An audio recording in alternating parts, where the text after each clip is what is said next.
Alright guys, welcome back to the channel. This is my third and final installment of my e-bike buying guide for 2024. And today we're covering the much awaited budget end of the bike spectrum. Originally the idea here was anything sub $2,000. But after doing the research, compiling some great options, I can gladly report that the most expensive bike here is only $1,500. And I think it's a really great value. I wasn't expecting to get the kind of bike I did for $1,500. And just so you guys know, nothing here is sponsored. Everything I'm about to say is just based off of my honest opinion, my research, own riding experience. And keep in mind, if you guys want something more powerful, more capable, check out the other videos I made. I already covered mid-range, so the $2,000 to like $3,500 price tag, as well as the high-end fun stuff. But for this video, we're going to begin with the cheapest bikes and then work our way up to the nicer budget bikes. So if you want to see that truly unbelievable value at $1,500, make sure you watch till the end. So beginning at the bare bones here, a lot of times for this, the brand that comes to mind is Lectric. I think this is the biggest e-bike brand, and they're all about affordable budget bikes. For my research, it appears the XP 3.0 is their premier budget offering. It's $1,200. It's a folding bike design. I like how it comes with fenders, medium fat tires. So instead of 20 by 4 inches wide, these are 20 by 3 inches. The motor is 500 watts, battery 48 volts, 10-ish amp hours. And the price tag here is $1,200. And I'm just gonna go ahead and say that I've never been a huge fan of Lectric, even though it's the biggest, most popular e-bike brand out there. Given the specs here on this 3.0 model, you can get essentially the same bike for much cheaper. And to prove my point here, I found two bikes that are essentially identical to this XP 3.0, and they cost only $800, so they're an even better deal. It's from a smaller company, so keep that in mind. I think one of the main selling points of Lectric is their post-purchase support, warranty, stuff like that. But just in terms of the bike itself, this is the GoTrax F2. Spec-wise, it's identical. We have a 500 watt motor, 48 volt, 10 amp hour battery. The bike itself is also a folding design, if that's important to you. We have integrated fenders, lights.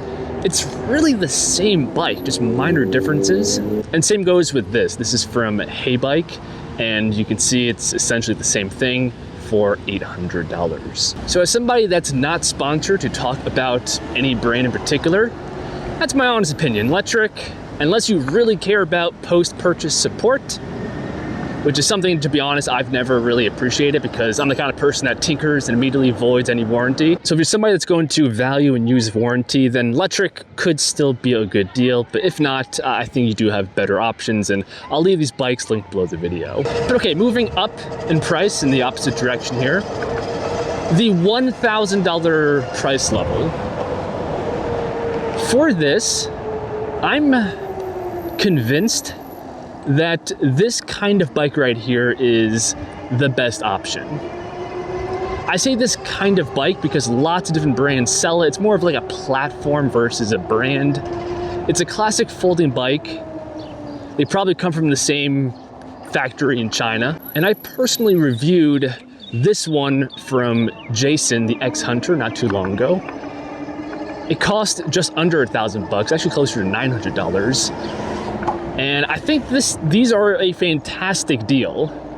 They give you essentially all the features you want: fat tires, fenders, lights, a good amount of power. The X-Hunter is nominal 750 watts, so it's that class 3, fully street legal. But the peak power is 1400 watts. So it has a good amount of pep, much more so than the bikes we previously talked about, which are only 500 watts. Unfortunately, the battery isn't much better. It's still 48 volts, 13 amp hours. That's easily the weakest point of this bike. But I did discover that these bikes are very easily upgradable. So for a long time, I used one of these bikes as my everyday rider. The brand was different. It was Crooked Path, which is out of business now. But you can see the bike it's the same kind of bike. It's this folding design, and I upgraded it to a 60-volt battery fairly easily. I kept the same Bafang motor, and that bike was great. It's also full suspension.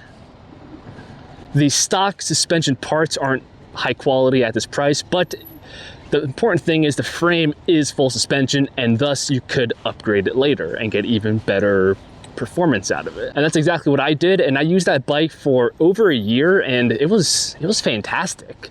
The only reason I upgraded and ended up building this bike was just primarily for this YouTube channel. I always got to keep pushing the envelope, try new things, make new videos. But if it wasn't for that, I would probably still be on that bike today. So when it comes to the $1,000 price level, I think these folding bikes, from whatever company you decide to go with, is one of the best options you have. And finally, let's cover the premium budget bikes, and I have two to mention here. The first one is something I've mentioned before on this channel. It's the Filoto all-wheel drive electric bike. And the standout feature here is the all-wheel drive aspect. So there's two hub motors, one the rear, one the front, and they're each 1,000 watts for a combined system power of 2 kilowatts. And a 2 kilowatt bike at $1,400 is very impressive. Even the battery here, it's modestly impressive. So the voltage is nothing special, still 48 volts, but the capacity is certainly above average at 23 amp hours. So this should give you the best range so far mentioned on this list. And the top speed here, given that we have two motors, is advertised at 35 miles per hour. So a little bit ahead of the class 3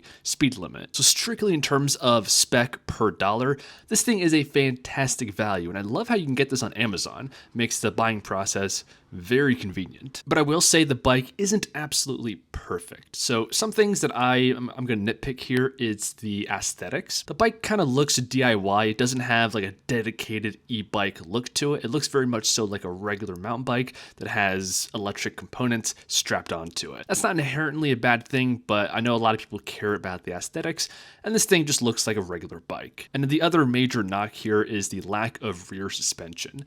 I always like to have full suspension bikes, especially if you want to use this on a daily basis for commuting and actual transportation. It just makes riding it that much more comfortable and pleasant, and unfortunately we do not have rear suspension here. But okay, let's get to the final bike on this list. It comes in at that $1,500 price level, and if it was up to me, this is the budget bike I would go with. It's the Walkie H9, and just like with the Filoto, this is another all-wheel drive bike, which I'm noticing is becoming a much more popular trend, and I might do a full dedicated video in the future on just all-wheel drive electric bikes. But this has a combined power of 1,750 watts, which puts it a little bit less than the Filoto, but the peak power is more at 2,800 watts. The top speed here is advertised at 33 miles per hour, so again, a little bit less than the Filoto, and I think that's because the wheels here are a little bit smaller. They're 20 by 4-inch wide fat tires, which is my preferred size over the larger wheels found in the Filoto.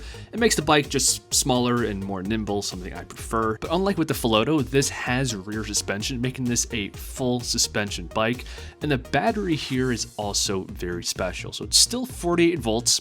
At this price, we're stuck at that voltage, but the capacity is a massive 40 amp hours. That is a huge leap and should give you massive range even with a dual motor configuration like this. So if you're somebody that has a long commute, you want to do Uber Eats, and the more range the better, clearly I think this bike is your best option. So when you look at the list of features, full suspension, a huge battery, dual motors, for $1,500, I think it's pretty clear that this Walkie H9 deserves to be the #1 option on this list. The only thing I don't like about it is the voltage. I prefer higher voltage bikes, and if you do too, definitely check out my other video on the best mid-range bikes, because that list, the minimum voltage there is 60. That's gonna do it for this one. I hope you guys enjoyed. If you did, before you go, I appreciate a like, subscribe, and I'll see you guys in the next one.